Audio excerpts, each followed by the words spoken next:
Gold, trusted gold buyers. మీరు తాకట్టు పెట్టిన బంగారాన్ని విడిపించి ఈ రోజు ఉన్న మార్కెట్ ధరకు కొనబడను. నమస్కారం, వెల్కమ్ టు ఐ డ్రీమ్. ధర్మ మార్గం విత్ విజిత కార్యక్రమానికి స్వాగతం.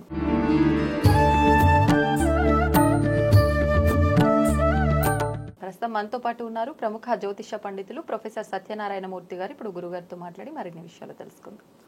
నమస్కారం అండి. నమస్కారం మా విజిత.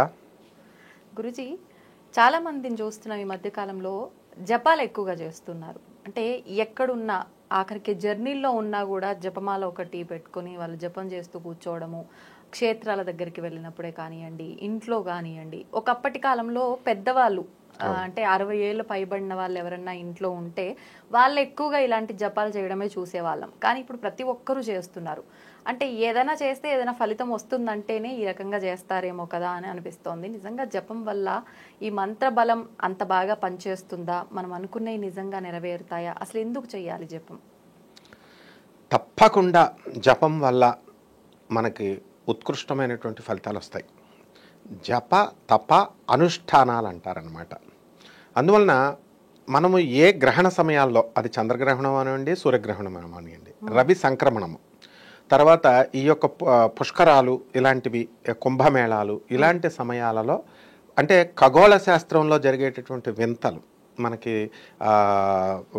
మెటియార్స్ పడుతున్నప్పుడు, తోకచుక్కలు వస్తున్నప్పుడు, అలాగే బాహుబలి మగధీరా సినిమాలో చూపించినట్టు అష్టగ్రహ కూటమి, అలా పంచగ్రహ కూటమి, ఇలా రకరకాల కూటాలు వచ్చినప్పుడు చేసేటటువంటి జపాలు అధికమైనటువంటి ఫలితాలు ఇస్తాయని శాస్త్రాలే చెప్తున్నాయి.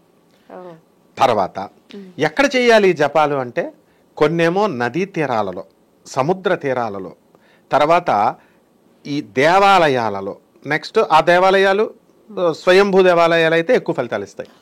నెక్స్ట్ ఈ యొక్క శిథిలావస్థలో ఉన్నటువంటి దేవాలయాలలో కొన్ని మంత్రాలు అలా చేయాలి. కానీ అక్కడ అంటే పూజలు అలాంటివి జరుగుతూ ఉండవు కదా, జపాలు ఉంటాయా? ఉంటాయి. జపము క్లియర్గా చెప్పాడు. ఇప్పుడు ఈ జపాలు ఎందుకు చేస్తారు అంటే మళ్ళీ షట్కర్మలు సాధించడానికి. షట్కర్మలు అంటే ఏమిటి? ఆకర్షణం, మోహనం, వశ్యం, తర్వాత విద్వేషణం, ఉచ్చాటనం, మారడం, 6 క్రియలు. ఆ శాస్త్రం ఏం చెప్తుందంటే 6వ క్రియ మారణక్రియ ట్రై చేయొద్దు ఎవరు కూడా.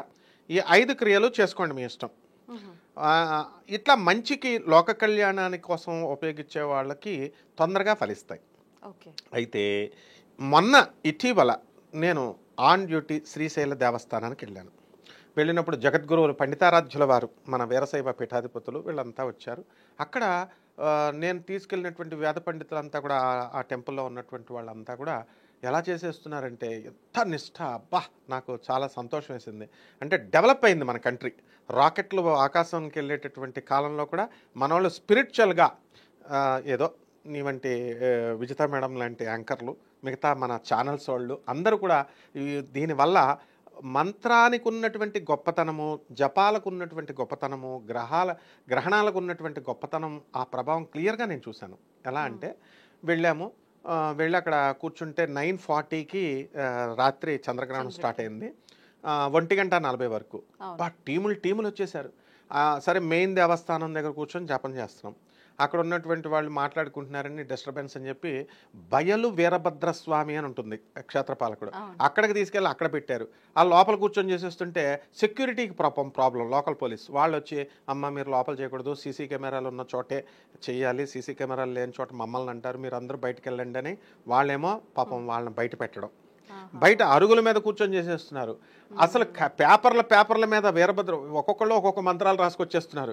అంటే వీరభద్రస్వామి ఒకళ్ళు, ఇప్పుడు ఈ యొక్క శరభేశ్వర స్వామి మంత్రాలు బాగా చేసేస్తున్నారు. నెక్స్ట్ ఈ యొక్క కపాలాలలో కాలభైరవుడి మంత్రానికి ఎక్కువ డిమాండ్ ఉంది ఇప్పుడు. ప్రత్యంగిర, వారాహి, ఎవరిష్టం వచ్చిన వాళ్ళు దేవతలు బ్రహ్మాండంగా చేసేస్తున్నారు. పోటీ అనమాట. అయితే ఇక్కడ నాకు చాలా సంతోషం వేసింది ఏంటంటే, మన ఛానల్స్ వల్ల నిజంగా స్పిరిచువల్ అవేకెన్ తీసుకొచ్చారు, మీరు జాగృతం చేశారు. వీళ్ళంతా కాకపోతే పాపం వీళ్ళందరూ కూడా ఈ అనుష్ఠానాలు చేస్తున్నారు, ఎవరు గురువులు వాళ్ళు వచ్చేస్తున్నారు. ఒక ఆయన అయితే షార్ట్ వేసుకొని వచ్చాడు, నుంచొని చేసేస్తున్నాడు. కూర్చొని వాళ్ళ గురువు ఇంకోడు 1 గంటకు వచ్చాడు. 1 గంటకు వచ్చి ఇలా గురుముద్రలు ఆయన చెప్పాడు, ఆయన పాదాలకు పెట్టాడు, వీరభద్రుడికో నమస్కారం పడేసాడు, వాళ్ళ గురువుకి ఇలా పెట్టాడు. ఇలా బయల వీరభద్ర స్వామి దగ్గర. అంటే కామన్ మ్యాన్కి ముద్రలతో సంబంధం లేదు. నువ్వు చెప్పినట్టుగా ప్రాచీన కాలంలో మన అమ్మమ్మలు నాయనమ్మలు చేసేటటువంటి జపమే నిజమైన జపం. వాళ్ళు పరిశుద్ధమైన మనస్సుతో వాళ్ళ గురువులు ఎవరైతే ఉన్నారో ఆ గురువులు ఇచ్చినటువంటి వైదికమైనటువంటి మంత్రాలను తీసుకొని చక్కగా జపం చేసేవారు. బ్రాహ్మలంతా కూడా ఒకే ఒక మంత్రం చేసేవారు, గాయత్రి మంత్రం. అలాగే బాలా త్రిపుర మంత్రం, బాలా మంత్రాలు ఇవే చేసేవారు. ఇప్పుడు కాలం మారింది, ట్రెండ్ చేంజెడ్. అందువలన వారాహి, ప్రత్యంగిర, కాలభైరవ డిమాండ్లోకి వచ్చేసినాయి. కాబట్టి ఈ మంత్రాలు అయితే ఇచ్చేటటువంటి గురువుకి మంత్రసిద్ధి ఉందా లేదా అది చెక్ చేయాలి. అంటే ఇప్పుడు జపం చేయాలంటే ఖచ్చితంగా గురు దగ్గర మంత్రోపదేశం తీసుకుంటేనే జపం చేయాలంటారా? అది కరెక్ట్గా అడిగావు నువ్వు ప్రశ్న. ఇప్పుడు గురువు ఎవరు అనే దగ్గరకు వచ్చేస్తే ఆగిపోతాం మనం బండి. ఇప్పుడు ఆది గురువైనటువంటి పరమేశ్వరుడు, దత్తాత్రేయుడు, ఆ తర్వాత జగద్గురు ఆదిశంకరాచార్యుల వారు, రామానుజాచార్యుల వారు, పండితారాధ్యుల వారు, ఇలాంటి వాళ్ళందరూ ఉన్నారు. ఇప్పుడు మన మత పెద్దలంతా గురువులు. వాళ్ళ ఫోటో పెట్టుకొని వాళ్ళ దండం పెట్టుకొని చేసుకుంటే సరిపోతుంది. ఆ తర్వాత వీళ్ళు ఏం చేస్తున్నారు, ఇప్పుడు మామూలుగా అది సరిపోదు కదా, తృప్తి లేదు. అందువల్ల యూట్యూబ్లో ఉన్నటువంటి గురువులందరికీ ఫోన్లు కొట్టి మంత్రాలు తీసుకుంటున్నారు. నో ప్రాబ్లం, తప్పేం లేదు. ఫోన్లో చేసుకోవచ్చు, ఫోన్లో తీసుకోవచ్చు మంత్రాలు, అనుష్ఠానం చేసుకోవచ్చు, అంతా వెరీ గుడ్. కానీ ఆ గురువు ఎంత డెడికేటెడ్గా ఉన్నాడు అన్నది మెయిన్ ఇంపార్టెంట్. ఈ శిష్యుడు ఎంత డెడికేటెడ్గా ఉన్నాడు అన్నది ఇంపార్టెంట్. ఇప్పుడు 1000 మంది గురువులు దొరకవచ్చు, కానీ ఉత్తముడైనటువంటి ఒక్క శిష్యుడు దొరకడం చాలా కష్టం. కాబట్టి ఎందువలనంటే ఆ శిష్యుడు, అందరూ మంత్రాలు ఇచ్చేవాళ్ళే, తీసుకునేవాళ్ళు ఎవరు ఇప్పుడు? కాబట్టి ఇప్పుడు ఈ శిష్యుల దగ్గరికి వచ్చేసరికి ఉత్తుత్తు పేపర్ మీద తీస్తాడు, వారం రోజులు చేస్తాడు జపం, నాకు ఫలితం రాలేదని చెప్పేసి వదిలేసి వేరే మంత్రం, వేరే గురువు, ఇలా షిఫ్ట్ అయిపోతున్నారు. అలా చేయకూడదు. మా గురువు గారు, ఇప్పుడు మేము స్టూడెంట్స్గా ఉన్నప్పుడు మా గురుదేవులైనటువంటి శృంగేరి పీఠాధిపతులు భారతీతీర్థ స్వాముల వారు రాజమండ్రిలో శంకర మఠం, ఆయన మఠానికి వచ్చినప్పుడు మంత్రానుష్ఠానం, చంద్రగ్రహణం స్టార్ట్ అవుతుంటే అందరం నీళ్ళలోకి దిగేవాళ్ళం గోదావరిలో. ఆ ఊరు ప్రముఖులు, పండితులు, గరికపాటి నరసింహారావు గారు కూడా దిగేవారు మాతో పాటు. అందరం కూడా దిగితే మళ్ళీ అనుష్ఠానం చేసేసి మళ్ళీ దోర్బల ప్రభాకర్ శర్మ గారు, రేమళ్ళ సూర్యప్రకాశ్ శాస్త్రి గారు, దిట్టలు, వీళ్ళు మహాపండితులు, అలాంటి వాళ్ళందరూ దిగి మళ్ళీ జగద్గురువులతో పాటు స్పర్శకాలం అయిపోయిన తర్వాత ముందు ఏం చేయాలా, గ్రహణాల సమయాల్లో అక్కడ పట్టు విడుపుల స్నానం పట్టేటప్పుడు, తర్వాత విడిపోయి వచ్చిన తర్వాత గోదావరిలో స్నానం చేసి వచ్చేసేవారు. గురువు మీద గురి ప్రేమ అలా ఉండాలన్నమాట. అంటే వీళ్ళందరూ కూడా మహాపండితులై కూడా జగద్గురువులు వస్తుంటే ఆనాటి జగద్గురు ఆదిశంకరాచార్యులు వస్తున్నారని అంత భావంతో వెళ్ళేవాళ్ళం. అలా నిన్న నేను చూసింది, పండితారాధ్యుల వారు వస్తున్నారంటే అంత ఆనందంతో చెయ్యాలి. ఇక మామూలు వాళ్ళు ఇస్తారు కదా, వీళ్ళు ఏం చేస్తున్నారంటే ఆధునికత పోకడ వచ్చేసింది, మోడర్నైజ్ చేద్దామనేటటువంటి ఉద్దేశంతో వీళ్ళు జపాలు, వీళ్ళు కాలభైరుడని ఇలాంటి మంత్రాలన్నీ ఇస్తున్నారు. ఏదేమైనప్పటికీ కూడా ఆ గురువుకి ఫస్ట్ సిద్ధి ఉండాలి, ఫస్ట్ పాయింట్. నెక్స్ట్ రెండో పాయింట్ ఏంటంటే, ఈ స్టూడెంట్ తీసుకున్నటువంటి డిసైపుల్ వాడు లోక కళ్యాణం కోసం చేసేటటువంటి వాడు ఉండాలి. ఆస్ట్రేలియాలో సంతోష్ అని నా శిష్యుడు ఉన్నాడు, ఎప్పుడు కూడా స్టాప్ వాచ్లు పెట్టి చేస్తాడు. అందరూ మాలలు పెట్టి చేస్తారు కదా జపమాలలో, మా వాడు స్టాప్ వాచ్లు కొంటాడు, 3-4 కొంటాడు. మళ్ళీ కొనేసి టకటకటక బస్సులో వెళుతున్నా, నువ్వు అడిగినట్టుగా ఎక్కడ ప్రయాణాల్లో ఉన్నా కూడా గురుగారు కౌంట్ 33,000 చేశాను, గుడ్ ప్రొసీడ్ అంటాం మనం. అలా ఏంటంటే ఆ జప సంఖ్య కాదు మెయిన్, అంటే వాళ్ళలో డెడికేషన్ ఉంది, మిగతా అందరిలోనూ ఉండదు కదా. జప సంఖ్య మీద దృష్టి పెట్టకుండా ఆ మంత్రదేవత అనుష్ఠానం చేసేటటువంటి వాళ్ళు. ఇంకా డౌట్స్ వచ్చేస్తాయి. చాలామంది ఎస్కాన్ వాళ్ళు జపం చేసేటప్పుడు ఒక సంచి పెట్టి బయటకు రాకూడదు, పొల్యూషన్ అయిపోతుంది, లోపల కంటామినేషన్ అయిపోతుంది అని మాల కనిపించకూడదు అన్నారు. జగద్గురువులు ఆదిశంకరాచార్యుల వారు ఉన్న కాలంలో మళ్ళీ ఇంకోటి కూడా, ఏమండి ఈ చేత్తో చెయ్యాలా, ఇదిగో ఇలా మధ్య ఫింగర్తో చెయ్యాలా, లేకపోతే చూపుడు వేలతో ఫింగర్ చేయాలంటే నేను వాడికి ఎన్ని చెప్పినా డౌట్లు తీరట్లేదు. రే గాణగాపురం వెళ్ళిపోరాను, ఆయన దత్తాత్రేయ స్వామి వారు మెయిన్ జగద్గురువు, ఆయన ఫోటో ఉందిరా ఆయన దేవస్థానం వాళ్ళు పెట్టినటువంటిది, ఆయన ఒరిజినల్ ఫోటో ఉంది. ఆయన ఈ వేలుతో చేసాడంటే అప్పుడు ఆడు సాటిస్ఫైడ్ చూసి. అంటే ఏ వేలుతో చేస్తామో, ఇప్పుడు ఈ వేలుతో చేస్తే గురువు వేలిది, గురువు పవర్ పెరుగుద్ది, జ్ఞానం వికసిస్తుంది. ఈ వేలుతో శని పవర్ పెరుగుతుంది ఇలా చేస్తే, ఈ వేలుతో బుధ పవర్ పెరుగుతుంది, చిటికిన వేలుతో చేసేవాళ్ళు ఉంటారు, బుధుడు పవర్ పెరుగుతుంది.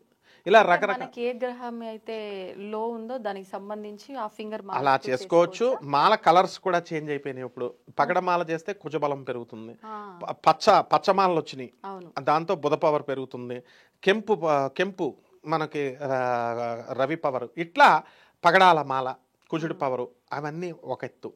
తర్వాత అసలు కర్మలన్నీ అయిపోయిన తర్వాత మనకి ఈ యొక్క జప సంఖ్య అయిపోయిన తర్వాత పవర్ ఆటోమేటిక్ వచ్చేస్తుంది.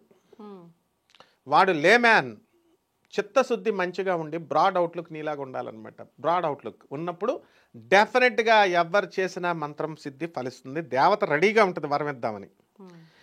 సాక్షాత్తు పార్వతీదేవే రావణాసురుడు చేసేటప్పుడు మంత్రజపం చేస్తుంటే, ఇంద్రజిత్తు రావణాసురుడు వీళ్ళంతా చేసేస్తుంటే తటపటాయిస్తుంది పార్వతీదేవి. ఇవ్వచ్చా ఇవ్వకూడదా, వీళ్ళు అసలే దొంగ వెధవలు, వీళ్ళు నా సోదరుడైనటువంటి శ్రీరామచంద్రమూర్తి చేస్తున్నాడు, ఆయనకి ఇవ్వాలి, ఆయనకు ఆపోజిట్గా నేను వరాలు ఇవ్వాలి అని అంటున్నప్పుడు శివుడు ఏమంటాడు, you do your duty Parvati. మంత్రాధిష్టాన దేవతను పిలిచి మంత్ర సాధన చేసిన తర్వాత నువ్వు ఆ ఫలితం ఇచ్చి తీరాలి, గో అంటే అప్పుడు అమ్మవారు తారా రూపంలో వచ్చి రావణాసురుని అనుగ్రహించింది, నికుంభల రూపంలో ఇంద్రజిత్తును అనుగ్రహించింది. అదేవిధంగా ఈ యొక్క రాహువు తపస్సు చేసినప్పుడు రాహు యొక్క తపశ్శక్తినంతటినీ కూడా వీడు లోకకంటకుడు వీడు కాబట్టి వీడి యొక్క దీన్ని లాగేస్తానని చెప్పేసి అమ్మవారు వచ్చి మోసపూరితంగా అమ్మవారు వాడిని లాగేసినప్పుడు సాక్షాత్తు నదిలో కలిపేస్తుంది వాడి తపశ్శక్తిని.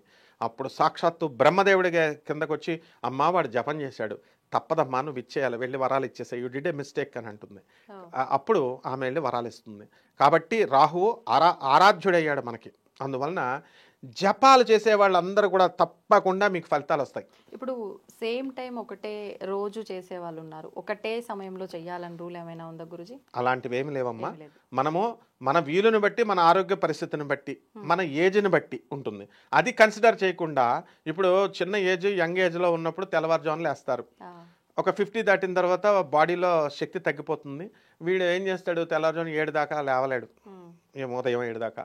మరి ఈ మంత్రం ఏదో వస్తుందంటున్నారు గురువుగారులో, అందరూ బ్రహ్మముహూర్తం అని మొదలుపెట్టారు. అందరూ 3 గంటలకే లేచిపోతున్నారు. అందరూ లేచిపోయి మంచిదే, పరిణామం మంచిదే.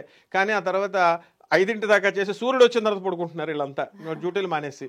సో ఈ యొక్క రాజకీయ నాయకులు, మంత్రులంతా ఫ్రీ బస్సులు ఒకళ్ళు ఇస్తున్నారు, ఫ్రీ రేషన్ బియ్యం ఇస్తున్నారు, ఇవన్నీ తినేసి పడుకుంటున్నారు పని చేయకుండా. కర్మ భ్రష్టత్వం వస్తుంది. అందుకనే శ్రీకృష్ణ పరమాత్మ కర్మ నష్టం కూడా జరుగుతుంది, యోగ నష్టము కర్మ నష్టము జరుగుతుందని భగవద్గీతలో చెప్పాడు. కాబట్టి మనం అది ఇది అని లేదు, ఫిక్స్డ్గా సంఖ్య అని కూడా లేదు, నియమం ఏమీ లేదు, నియమాలు నో నియమం డైలీ చేసేదానికి. జపం చేసినా ఒక రకంగా మనం భగవంతున్నే ధ్యానిస్తున్నాం కాబట్టి నేను ఇప్పుడు తలస్నానం చేయలేదు, లేదంటే నేను ఎటువంటి ఆహారం తీసుకున్నాను, నేను ఏ ప్రదేశంలో ఉన్నాను, ఇవన్నీ కూడా చూసుకోవాల్సిన అవసరం లేదంటారా? చెప్తాను. ఇప్పుడు ఒక కోరిక కోసం మనం జపాన్ చేసినప్పుడు నియమాలుగా ఒక 41 రోజులంటే మనం తిండి వ్యవహారంలో లేకపోతే డైలీ స్నానం చేస్తే తలంటి స్నానం చేస్తాం. మనము సంవత్సరాలు చేసేవాళ్ళు ఉంటారు, వాళ్ళు రోజు తలంటి స్నానం చేస్తే ఆడవాళ్ళు ఇంత జుట్టు ఉంటుంది, చచ్చి ఊరుకుంటారు. ముసలివాళ్ళు అంతా కూడా తలంటి స్నానం డైలీ చేస్తే, చన్నీళ్లతో చేస్తే. ఈ యూట్యూబ్లో చెప్పేటటువంటి తెల్లవారుజామున బ్రహ్మముహూర్తం 3 గంటలకు చేయాలని చచ్చిపోతాడు వాడు, ముందు మోక్షం డైరెక్ట్ వచ్చేస్తుంది అనమాట. కాబట్టి ఆ నియమం లేదు. ఇకపోతే తిండి ఆహార నియమాలకు వచ్చేసరికి నియమాలు ఉన్నాయమ్మా. ఎలా అంటే, అరే యాంపుల్ ఫుడ్ ఇచ్చాం, వెజిటబుల్స్ ఇచ్చాము, పళ్ళు ఇచ్చాము, తర్వాత తోటకూరలు ఇచ్చాము, అన్ని ఇచ్చినప్పుడు అవి తినకుండా ఎందుకు మనము వేరే అట్లీస్ట్ ఈ జప చేసే టైంలో why do go for meat and flesh, what is the necessity? వెళ్ళకూడదు. ఒక కోరిక కోసం త్యాగం చేయాలి, సాక్రిఫైస్ చేయాలి. కాబట్టి అమ్మవారిని చూపించమ్మా. నేను శ్రీశైల దేవస్థానానికి ఇప్పుడు మన అష్టాదశ శక్తి పీఠాలకు ఆన్ డ్యూటీ వెళ్తాను నేను మా గురువులతో. బెజవాడ దేవస్థానం మా గురువులు అంతా కూడా. ఎక్కడ చూపించు నువ్వు మటన్ చికెన్లు ఎక్కడైనా పెడతామా మనం? పళ్ళు అమ్మవారికి చక్కగా నిమ్మకాయలు దండేస్తాం, చక్కగా మనం పళ్ళన్నీ పెడతాం, పుష్పాలతో, ఇంతే జపం. అయితే ఇచ్చేటటువంటి గురువు శాస్త్రబద్ధంగా ఉండాలి. ఇప్పుడు నా శిష్యుడికి వచ్చే డౌట్లు చూస్తే నువ్వు సంతోష్కి వచ్చే డౌట్లు నువ్వు ఆశ్చర్యపోతావు. ఏమంటాడంటే, సార్ గురుగారు నేను లక్ష్మీదేవి మంత్రం కావాలి, నాకు ప్రమోషన్ కావాలి, డబ్బులు కావాలని చేశాను గురుగారు. అయితే ఆ గురువు ఇచ్చేసాడండి, అమృత్సర్లో ఉంటాడంట, నార్త్ ఇండియన్ గురువు, ఆయనకి 14 మంది గురువులు అంట. అయితే మంత్రం చేసేసాను, కానీ గురువుగారు ఇక్కడ నాకు డౌట్ వస్తుంది, మంత్రం చెప్పని చేస్తున్నాను, అంతా బాగుంది, కానీ నా గురువు నన్ను దక్షిణ అడుక్కుంటున్నాడేంటి గురుగారు, నాకు దక్షిణ అంటాడంట. ఈ మంత్రం ఇచ్చాడు, లక్ష్మీ మంత్రం, అదే నీకు డబ్బు ఇచ్చేస్తుంది, కోటీశ్వరుడు అయిపోతావని చెప్పాడు. నేను నమ్మి చేసేస్తున్నాను. మరి నాకు ఆ మంత్రం ఇచ్చినప్పుడు అతనే ఆ మంత్రం చేసేసుకొని లక్ష్మీదేవి ఆయనకే ప్రత్యక్షమై ఆయనకే సంపద ఇచ్చేయాలి కదా.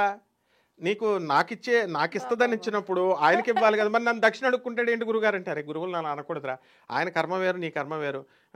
టీచర్లు తయారు చేస్తాం, కలెక్టర్లు అవుతారు, అని టీచర్ ఎప్పుడు టీచర్ లాగే ఉంటాడు, కలెక్టర్లు డాక్టర్లు అవుతారు రా అంటే వాడు సాటిస్ఫై అవ్వట్లేదు. నో, అది లౌకికమైన విద్యలండి, ఎడ్యుకేషను. ఇది సాధనా బలంలో మంత్రాధిష్టాన దేవత ఇస్తుంది అన్నప్పుడు, లక్ష్మీదేవి ఇస్తుంది అన్నప్పుడు ఆ మంత్రాధిష్టాన దేవత అతనికి ఇవ్వాలి కదా. అంటే వీళ్ళకి దానిపైన వ్యామోహం లేదు కదా, ఇన్ని వ్యామోహం ఉంది. ఎందుకు అడుగుతున్నాడు మరి దక్షిణ? నేను నెలకి దక్షిణ ఇవ్వకపోతే ఆ మంత్రం పనిచేయదంట. అంత సీన్ లేదమ్మా. ఇప్పుడు ఎవరు దక్షిణలు ఎవరు ఫ్రీ మంత్రాలు తీసుకుని వెళ్ళిపోతున్నారు. సిద్ధేశ్వరానంద భారతి గారు వచ్చిన తర్వాత ₹1,00,000 ఆయన సంవత్సరానికి ఇస్తాడట. ఇచ్చేసి అంటే అలా అనకూడదు నాయన అన్న తర్వాత ఇప్పుడు ట్విస్ట్ చెప్తాను. ఇప్పుడు సరే వాడికి ఆ డౌట్ వరకు పర్లేదు. నెక్స్ట్ డౌట్ ఏమొచ్చిందంటే, గురువుగారు ఈ మంత్రం చేసిన తర్వాత ఆయన అడుక్కునేవాడు అయిపోయి నాకు 15 సంవత్సరాల నుంచి నన్ను అడుక్కుంటున్నాడు. ఈ మంత్రం అంతా అయిపోయిన తర్వాత సిద్ధ అయిన తర్వాత నేను కూడా అడుక్కునేవాడి కింద మిగిలిపోతానేమో గురువుగారు, ఆయనలాగా అడుక్కునేవాడు అయిపోతానేమో అని విచిత్రమైన సందేహాలు వస్తాయి. ఇదంతా రాహు ఎఫెక్ట్. అందువలన కలి అంటే రాహువు. అంటే వాళ్ళకు వచ్చే డౌట్స్ విచిత్రంగా ఉంటాయి. ఇంకొక స్టూడెంట్ ఉన్నాడు, వాడు అడిగిన సూపర్ ఉంటుంది. నేను ఎంతసేపు ఏమంటాను, సాంప్రదాయబద్ధ గురువులు ఇచ్చినవి తీసుకోండి నాయన, ఎవరు పడితే వాళ్ళు ఇచ్చినవి కాకుండా మా గురువు గారు జగద్గురువులు అయినటువంటి భారతీతీర్థ స్వాముల వారు ఉన్నారు కదా, ఆయన దగ్గర తీసుకోండి అన్న. ఒక సందర్భంలో ఒకడు నాకు ఫోన్ చేసి, గురువుగారు మంత్రం కావాలా అన్నాడు. అసలు నువ్వు చేస్తావో చేయవో, నువ్వు ఇచ్చే దేవతను కూడా వాడే సెలెక్ట్ చేసేసుకుంటున్నాడు. దేవతని సెలెక్ట్ చేసుకొని చిన్నమస్తాదేవో ఏదో సంథింగ్ ఇచ్చేసేయండి అన్నాడు. అసలు నువ్వు అంతకు ముందు ఏం చేసావు, ఏ దేవతకు చేసావు, అనుష్ఠానం ఎంత చేసావు, ప్రమోషన్ ఇవ్వాలి కదా నీకు. ఆ మంత్రం ఇవ్వాలంటే మీరిస్తే సరిపోదండి. మీరే చెప్పారు కదా వీడియోలో, మంచి గురుగారు మీ గురుగారు జగద్గురు భారతీ తీర్థస్వాముల వారు ఇవ్వాలి, దానికి ప్రొసీజర్ చెప్పండి అన్నాడు. ఒరే జగద్గురువులైనా ఎవరైనా సరే పాద పూజకి పీఠ పూజలకి ఫీజు కట్టాలరా నాయన, ₹1,00,000 ఉంటుంది ఫీజు. మా గురువుగారు తక్కువ ఉంటుంది, ఎందుకంటే మాది శృంగేరి స్టాండర్డ్స్ ఉన్నటువంటి ఆశ్రమం కాబట్టి నాయన నేను సాంప్రదాయబద్ధమైన గురువు గారికి మన్నాను. భారతీ తీర్థస్వామి అంటే ఏమనుకుంటున్నావురా, జగద్గురు ఆదిశంకరాచార్య ప్రతిరూపం రా, కాబట్టి నీకు అది అక్కర్లేదు నాయన, నీ దగ్గర ఉన్న పురోహితుడు ఎవరి దగ్గరన్నా తీసుకో అని చెప్పాం. తప్పకుండా అంటే మడి ఆచార వ్యవహారాలను గౌరవిస్తూ, మంత్రాధిష్టాన దేవతను గౌరవిస్తూ, గురువు మీద నమ్మకం ఉంటూ, మంత్రం మీద నమ్మకం ఉంటూ, ఆప్టిమిస్టిక్ వ్యూస్తో ఉండి, పాజిటివ్ యాటిట్యూడ్తో ఉండేటటువంటి వాళ్ళు ఎవరిచ్చిన మంత్రాలైనా తీసుకొని చెయ్యాలి. ఎవరైతే ఈ కాలంలో క్లియర్గా చెప్పేది నేను ఫైనల్గా ఏంటంటే, ఈ కాలభైరవుడు మంత్రాలు, వరాహి మంత్రాలు, ప్రత్యంగర మంత్రాలు, దశమహావిద్యా మంత్రాలు ఇవి చేసేటటువంటి వాళ్ళు గురువులు ఎలా తయారయ్యారంటే, మందు కొట్టేస్తున్నారు, మటన్ చికెన్ తినేస్తున్నారు, పోనే తింటే తిన్నారు. వీళ్ళు వాళ్ళ దగ్గర మంత్రాలు తీసుకుంటున్నారు. ఓకే తీసుకున్నారు, చేయండి నమ్మకంతో. వాళ్ళనే ఏమన్నా అంటే తంత్రం చేస్తున్నాం మేము, తంత్ర మంత్రాలకి ఇవన్నీ పట్టింపు ఉండవు. This is not good. ఎందువల్లంటే ఇది శాస్త్రం ఒప్పుకోదు, అవైదికంగా ఉంటుంది, అనాగరికంగా ఉంటుంది. కాబట్టి ఇప్పుడు ఫర్ ఎగ్జాంపుల్ పూర్వకాలంలో పూజారులు ఉండేవారమ్మా, వాళ్ళు ₹10 ఇస్తే ₹10 కూడా తీసుకొని మనల్ని టెస్ట్ చేయాలి ఫస్ట్. వాళ్ళు పాపం అడిగితే మంత్రం ఇచ్చేవారు. ఏమి ఇచ్చేవారు? ఓం నమః శివాయ ఇచ్చేవారు. చాలు, శివుడు ఇస్తాడు. కాబట్టి మంత్రం ఓం నమః శివాయ అయితే తక్కువ ఇస్తుంది. ఓం నమః శివాయ మంత్రంతో అర్జునుడు పాశుపతాస్త్రాన్ని సంపాదించాడు. ఓం నమో నారాయణ అయితే తక్కువ ఇస్తుంది. ధ్రువుడు ఆ మంత్రాన్ని పట్టుకుని ధ్రువపదం నక్షత్రాన్నే సంపాదించేశాడు. కాబట్టి ఈ 2 చిన్న మంత్రాలు, ఓం క్రీం క్రీం క్రీం, హూం హూం, హ్రీం హ్రీం, దక్షిణే కాళికే క్రీం క్రీం క్రీం, హూం హూం హుం ఫట స్వాహ, ఇలాంటి మంత్రాలు చేయాలి అని ప్రచారాలు చేస్తున్నారు. తప్పమ్మ, బేజాలు ఇవన్నీ కాదు. ఓం నమ శివాయ మంత్రంతో కైలాసనాథుడినే మనం భూమి మీదకి రప్పించవచ్చు. ఓం నమో నారాయణాయ మంత్రంతో మనం శ్రీమన్నారాయణమూర్తిని గజేంద్ర మోక్షంలో మా గురువుగారు బ్రహ్మశ్రీ చాగంటి కోటేశ్వరరావు గారు చెప్తారు, నారాయణుడే స్వయంగా వచ్చేసాడు. పోతనామాచ్యులు వారు చెప్తారు. వీళ్ళని ఫాలో అవ్వండి. అంతేగాని బీజాలు, సంపుటీకరణలు, ఈ పెద్దవి ఇవన్నీ చేయాల్సిన అవసరం లేదు. ఇది క్లారిటీ రావాలి. అందువలన ఇది ఒక కోర్సులో అయ్యేది కాదు. కాబట్టి స్టాండర్డ్గా గురువు మీద నమ్మకం, శిష్యుడు మంచిగా ఉండడం, కోరికలు మంచిగా ఉన్నప్పుడు తప్పకుండా మంత్రాలన్నీ కూడా సిద్ధిస్తాయి. ఇది నిజం, ఇదే నిజం, ఇది విజిత ఇచ్చిన మాట, అందులో డౌటే లేదనమాట అమ్మ. ధన్యవాదాలు. ధన్యవాదాలమ్మా.